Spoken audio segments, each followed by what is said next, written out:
दिवाळीच्या फराळातला अत्यंत मानाचा पदार्थ म्हणजे करंजी. करंजी ही वेगवेगळ्या प्रकारे बनवली जाते आणि त्यातलं सारण देखील वेगवेगळ्या चवीचं असतं.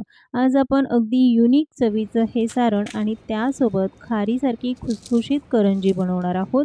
पुडाची करंजी 2 वेगळ्या पद्धतीने. आवाज बघाल तर छान खुसखुशीत ही करंजी झाली आहे.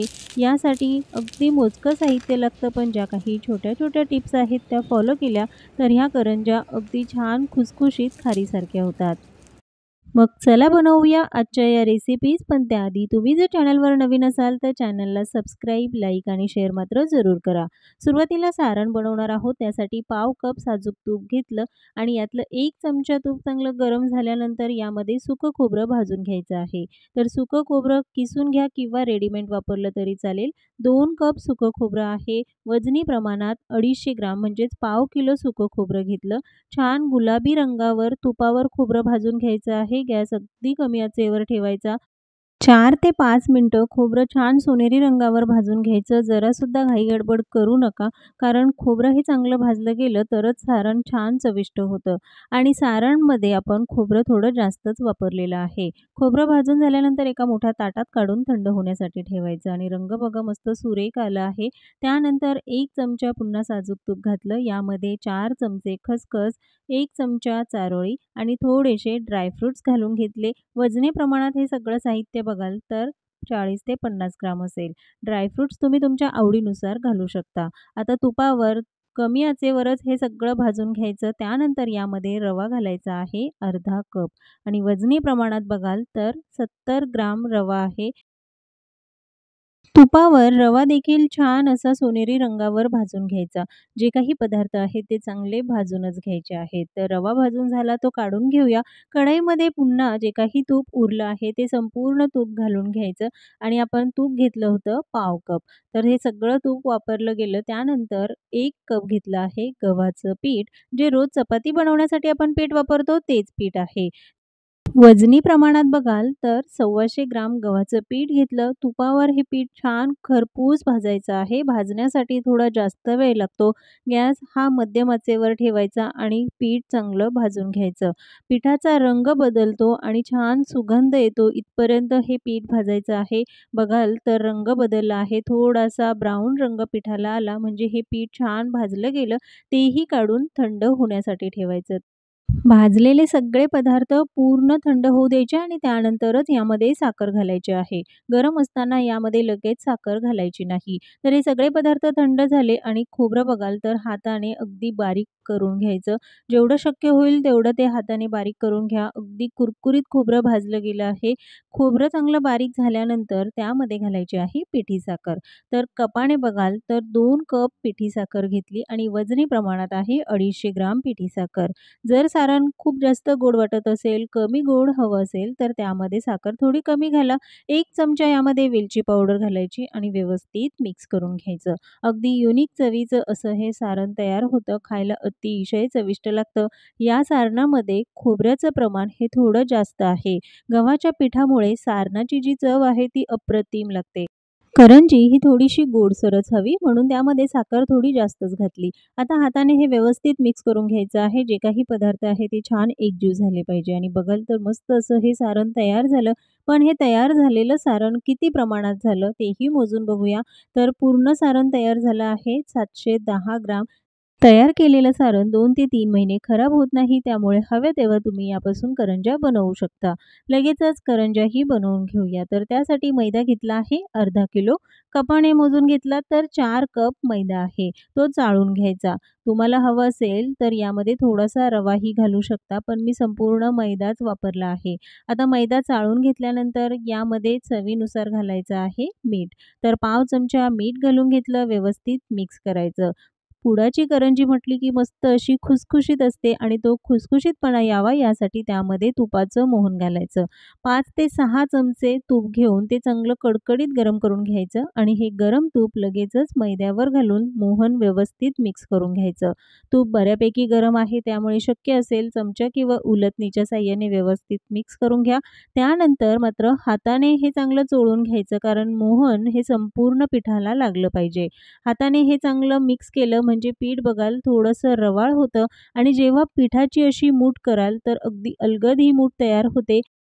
पीठ भिजवण्यासाठी 1 कप पाणी घेतलं आहे. थोडं-थोडं पाणी घालायचं आणि पाणी मात्र थंडच आहे. गरम किंवा कोमट पाणी वापरलेलं नाही. थोडं-थोडं पाणी घालून कणिक भिजवताना थोडीशी घट्टसरच भिजवायची. चपाती बनवताना आपण जशी मऊ कणिक भिजवतो तशी न भिजवता थोडीशी घट्टसर ही कणिक भिजवायची आहे. कणिक भिजवण्यासाठी 1 ते सव्वा कप पाणी मला लागलं. तुम्हाला ते थोडंफार कमी जास्त लागू शकतं. मैदा जर जुना असेल तर त्यासाठी पाणी थोडं जास्त लागतं आणि इतपत घट्टसर ही कणिक भिजवून घेतली. यावर ओला सुती कपडा घालून 15 ते 20 मिनिटं हे झाकून ठेवूया. तोपर्यंत बनवूया साठा. साठा बनवण्यासाठी 6 चमचे साजूक तूप घेतलं आहे. त्यामध्ये घालायचं 4 चमचे कॉर्नफ्लॉवर आणि तूप शक्यतो हे वितळवूनच घ्यायचं. घट्टसर तूप वापरायचं नाही. त्यामुळे साठा व्यवस्थित तयार होत नाही. आता हे चांगलं मिक्स करून घ्यायचं आहे.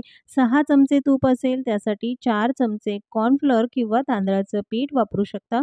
साठा तयार झाला तोपर्यंत पीठही छान मुरलं गेलं, हलकसं मऊसूत झालं आहे. पुन्हा एकदा 2 ते 3 मिनिटं हे चांगलं मळून घ्यायचं म्हणजे पीठ छान एकजीव होतं. एकसारखं पीठ तयार होतं यासाठी पीठ पुन्हा एकदा मळून घ्यायचं आणि बघाल तर अगदी परफेक्ट असं हे पीठ तयार झालं. यापेक्षा पातळ पीठ अजिबात मळायचं नाही. त्यानंतर या पिठाचे एकसारखे हे 10 ते 12 गोळे तयार करून घ्यायचे कारण आपल्याला मोठी अशी पोळी लाटून घ्यायची आहे. किती मोठी पोळी लाटायची त्यानुसार तुम्ही या लाट्या बनवून घेऊ शकता. 10 ते 12 लाट्या बनवल्या आहे. त्यानंतर लाटून घ्यायच्या. तर थोडासा सुका मैदा घालून पोळी लाटायची आहे. शक्य होईल तितकी पातळ पोळी लाटायची. जराही जाडसर ठेवू नका. त्यामुळे आवश्यक वाटत असेल तर थोडासा सुका मैदा घ्यायचा आणि अगदी पातळ पोळी लाटून घ्यायची. अगदी पातळ ही पोळी लाटून घ्यायची आहे आणि लाटून झाल्यानंतर मोठ्या ताटात काढून त्यावर झाकण ठेवायचं म्हणजे पोळी हवेमुळे सुकणार नाही. अशाच पद्धतीने आपल्याला राहिलेल्या सगळ्या पोळ्या लाटून घ्यायच्या आहे. शक्य होईल तितक्या पातळ आणि लाटून झाल्यानंतर लगेचच आपल्याला साठा लावायचा. तर पाव चमचाच साठा यावर लावायचा आहे. खूप जास्तही लावायचा नाही. अर्धा किलो पिठासाठी जेवढा साठा बनवला तेवढा पुरेसा आहे. साठा पोळीला व्यवस्थित लावून घ्यायचा आहे. एकसारखा साठा पोळीला लावून घेतला की लगेचच त्यावर दुसरी पोळी ठेवायची. पाव चमचा साठा घ्यायचा, तोही व्यवस्थित लावून घ्यायचा. अशाच पद्धतीने 6 पोळ्या मी घेतल्या. तुम्ही यापेक्षा जास्तही घेऊ शकता, मात्र कमी घेऊ नका. त्यामुळे जी पुडाची करंजी आहे त्याला पूड म्हणजे जे लेयर्स असतात ते कमी येतात. म्हणूनच पोळ्या ज्या आपण वापरतो त्या थोड्या जास्त घ्यायच्या. एका बॅचमध्ये मी 6 पोळ्या घेतल्या, त्याला साठा लावून घेतला आणि सगळ्यात वरची जी पोळी असते त्याला देखील साठा लावायचा आहे. त्यानंतर याचा रोल बनवायचा. रोल बनवताना घट्टसर बनवायचा, हलक्या हाताने बनवायचा नाही, नाहीतर त्यामध्ये एअर बबल्स तयार होतात. रोल केल्यानंतर शेवटच्या ज्या कडा आहेत त्या देखील व्यवस्थित बंद करून घ्यायच्या आहे. मधल्या बाजूने प्रेस करत हा रोल आपल्याला मोठा करायचा आहे. रोल करताना यामध्ये एअर बबल्स तयार होतात, तर ते होऊ नये यासाठी व्यवस्थित प्रेस करायचं आणि रोल एकसारखा करून घ्यायचा. रोल बनवताना खूप जाडसर किंवा अगदी पातळ बनवायचा नाही, थोडासा मध्यम आकारातच बनवायचा आहे. त्यानंतर सुरीच्या साहाय्याने याचे कट करून घ्यायचे. करंजी किती मोठी किंवा लहान हवी त्यानुसार ह्या लाट्या बनवून घ्यायच्या. आता जी करंजी आहे ती मी मोठ्या आकारात बनवली म्हणून लाट्या देखील थोड्याशा मोठ्याच बनवल्या आहे आणि मस्त असे पदर्स याला आले आहेत. भरपूर लेयर्स या करंजीला येतात. करंजी बनवण्यासाठी ज्या लाट्या बनवून घेतल्या आहे, त्या एका भांड्यात काढून झाकून ठेवायच्या म्हणजे त्या अशाच ओलसर राहतात. नाहीतर हवेमुळे कोरड्या होतील आणि व्यवस्थित लाटल्या जाणार नाही. आता करंजीला छान असे लेयर्स यावे यासाठी जी लाटी आहे ती मधोमध प्रेस करायची. त्यानंतर लाटण्याने लाटून घ्यायची आहे थोडीशी जाडसर. चौकोनी आकारातच लाटायची, गोलसर होत नाही आणि ज्या बाजूने भरपूर लेयर्स आहे ती बाजू वर ठेवून त्यानंतर यामध्ये सारण घालायचं. करंजीची पारी किती मोठी आहे त्यानुसार यामध्ये सारण घालायचं आहे. तर इथे मी 3 चमचे सारण घालून घेतलं. कडेला हलकसं दूध किंवा पाणी लावून घ्यायचं म्हणजे कडा व्यवस्थित बंद होतात. करंजी तळताना सुटत नाही यासाठी हलकसं पाणी किंवा दूधही लावू शकता. त्यानंतर या दोन्हीही कडा व्यवस्थित बंद करून घ्यायच्या आहे. पुडाची करंजी तळण्यासाठी थोडा जास्त वेळ लागतो. तळताना करंजी सुटू नये यासाठी त्या कडा व्यवस्थित बंद करून घ्यायच्या आहे. तयार झालेल्या करंज्या झाकून ठेवायच्या म्हणजे वरचं आवरण हे कोरडं होत नाही. तर दुसरी ही करंजी बनवून बघूया. मध्यभागी प्रेस करून घेतल्यामुळे बाजूच्या ज्या कडा आहेत त्या व्यवस्थित सुटतात आणि थोड्याशा जाडसरच लाटून घ्यायच्या. खूप पातळ लाटायच्या नाही. ज्या बाजूने जास्त लेयर्स आहेत ती बाजू वर ठेवायची आणि त्यानंतर यामध्ये सारण घालायचं.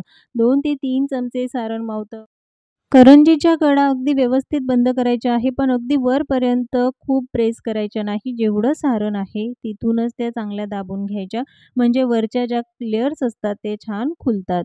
पण ही पद्धत जर तुम्हाला किचकट वाटत असेल, तर अगदी सोपी पद्धत. त्यासाठी ही पारी घ्यायची, ती मधोमध प्रेस करायची आणि लाटून घ्यायची. लाटताना देखील थोडीशी जाडसरच लाटायची, खूप पातळ लाटायची नाही. लाटून झाल्यानंतर इथे घ्यायचा आहे करंजी बनवण्यासाठीचा हा साचा.